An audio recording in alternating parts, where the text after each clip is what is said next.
Hallo und herzlich willkommen zurück bei unserem YouTube-Kanal. Wir haben heute wieder ein neues Thema für euch mitgebracht und zwar Mikromesser. Ganz genau. Ich bin super gespannt. Ein Thema, was mir sehr am Herzen liegt. Genau. Heute mal schauen wir uns wirklich die kleinsten Messer bei uns im Programm an. Und dazu haben wir uns thematisch auch vorbereitet. Smilla, was hast du heute dabei? Ich habe heute ein wirkliches Böker Mikromesser dabei. Das ist vor 20 Jahren aus der Manufaktur gekommen. Mittlerweile gibt es das nicht mehr. Aber total süß. Damit kann ich so kleine Fäden super gut von der Kleidung entfernen. Ein Slipjoint? Ja, ist es. Also 42A-konform.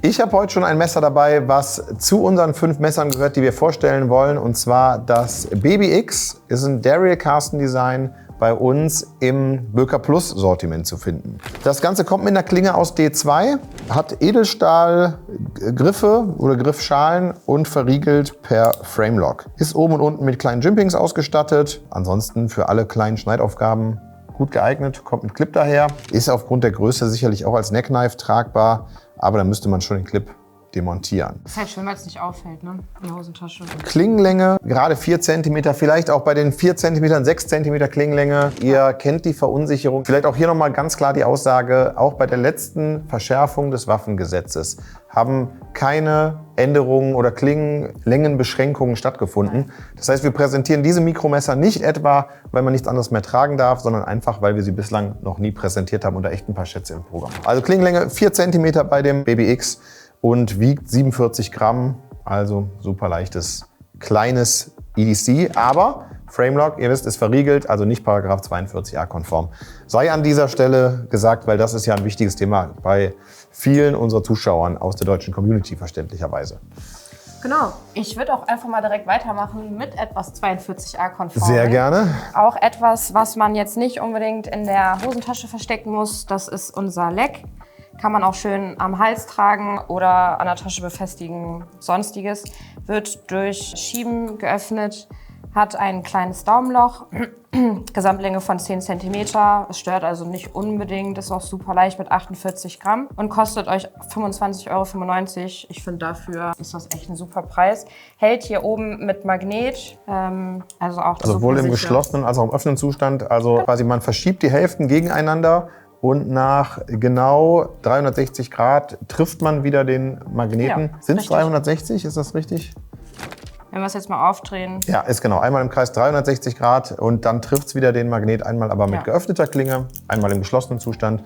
Also keine Verriegelung, Paragraph 42a konform und kommt als Neckknife mit Schalen aus G10. Was ich super schön finde, auch nochmal abschließend, dass es auch einfach nicht auffällt, kein Messer oder als Messer direkt erkannt wird, sondern als relativ unauffälliger Anhänger wirklich am Hals zu tragen. Genau, Designer von dem Leck ist John Kubasek. Ja.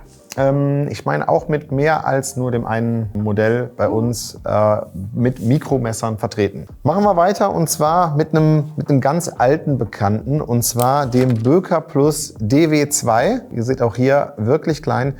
Kommt für 36,95 € daher. Auch das wieder ein Framelock. Designer ist Chetlos Banos. Auch lustige Geschichte. Ich glaube, Chetlos Banos war der erste Designer, mit dem wir überhaupt zusammengearbeitet haben in der Böker Plus Range. Also auch eine ganz lange Zusammenarbeit. Wir haben letztens noch mal drüber gesprochen, war ganz lustig. Ihn hat nie einer getroffen. Er hat eine ganz wilde Geschichte, als wir mit ihm begonnen haben. Ich glaube, es hieß mal, er brauchte plötzlich ganz kurzfristig ganz viel Geld, saß im Gefängnis, hat alles Mögliche erlebt irgendwo. Also ganz viel Erfahrung in ganz wilden und verschiedenen Bereichen. Haben wir immer noch im Programm hier mit dem DW2. Vielleicht noch ein paar Specs. Klingenlänge 4,1 cm, Gewicht auch 47 Gramm, also ziemlich vergleichbar mit dem Baby X von Daryl Karsten. Zur Beschalung ist noch zu sagen, dass wieder G10 und ihr seht, super kleine Klinge. Das Messer liegt trotz der geringen Größe aber hier vorne mit der Fingermulde wirklich sicher in der Hand und damit kann man schon arbeiten. Kurze Frage, wie sieht das denn aus mit dem Daumenpin? Kann ich den abmontieren? Kann ich das Messer 42a konform machen? Oder ändert das Demontieren des Daumenpins nichts dran? Wenn wir den Daumenpin demontieren, dann ist es grundsätzlich so, dass es sich nicht mehr mit einer Hand öffnen lässt. Also das muss man natürlich von Modell zu Modell betrachten, denn natürlich gibt es auch Messer, die sich ohne Daumenpin mit einer Hand öffnen lassen. Das wäre bei dem Modell aber nicht der Fall. Damit wäre es ein Zweihandmesser. Ich glaube aber, dass der Thumbstud, so heißt das Ganze ja dann auf Englisch, verpresst ist und nicht geschraubt. Das heißt, da kann die Montage schon mal richtig tricky sein. Habe ich schon mal ziemlich mitgekämpft, so einen Thumbstud zu entfernen, wenn die verpresst sind. Man hat halt wenig Angriffsfläche für eine Zange oder ähnliches und die sitzen dann schon verdammt sicher. Machen wir direkt weiter mit schwarzem Aluminium. Unser altbekanntes, bewährtes Micro-USB-OTF, das einzige OTF, abgesehen vom Rescue-OTF, was in Deutschland... Und dem Utility-OTF? Und dem Utility-OTF, was in Deutschland käuflich zu erwerben ist. Schönes Spielzeug haben wir in unterschiedlichsten Ausführungen da. Kostet aktuell 59,95 €. Thomas, wie viele Ausführungen von dem Micro-USB hattest du schon?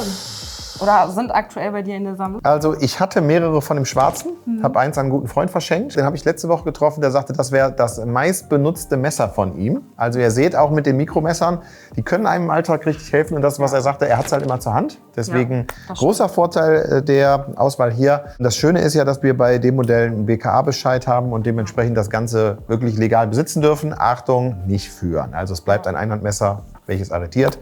Trotzdem eine super Ergänzung bei uns im Programm. Und ich mag sehr. Ich habe ja heute bei dir schon in die Handtasche schauen dürfen, habe dann ein lilanes gefunden, glaube ich. Ja. Ist auch aktuell noch im Shop erhältlich. Also wenn ihr ein bisschen was Buntes haben möchtet, dann greift zu. Was bei uns auch intern gerne gemacht wird, ist mehrere kaufen und die Schalen tauschen. Dass er lila-orange, lila-schwarz... du meinst jetzt Ober- und Unterhälfte? Ja, genau. Richtig. Cool, ja.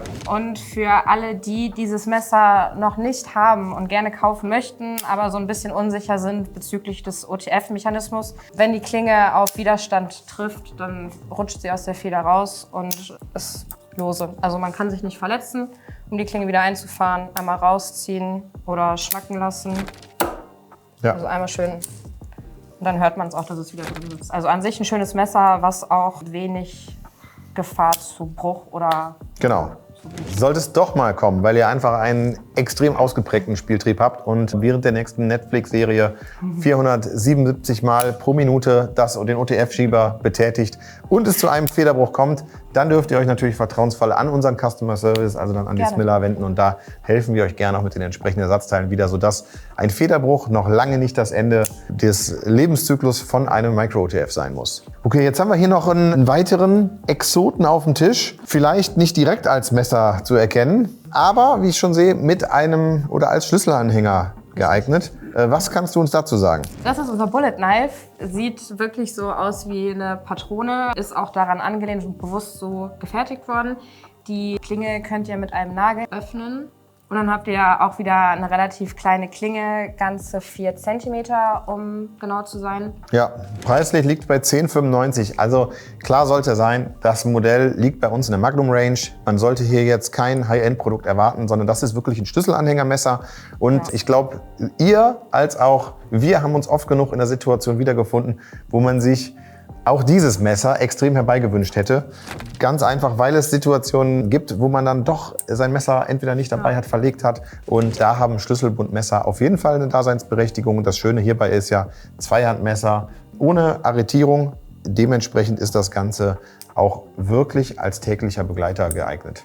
Nicht nur das, zusätzlich auch noch die Form, die Art, dass es eben nicht direkt als Messer erkennbar ist, dass ihr es am Schlüsselbund tragen könnt, erstmal als Anhänger empfunden wird.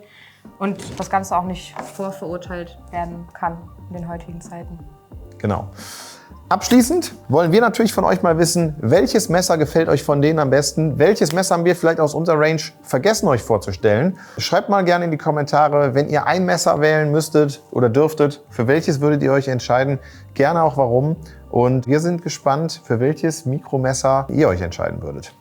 Ansonsten, wie gewohnt, liken, kommentieren und die Glocke abonnieren. Und dann sehen wir uns beim nächsten Mal. Genau, macht's gut. Tschüss. Ciao.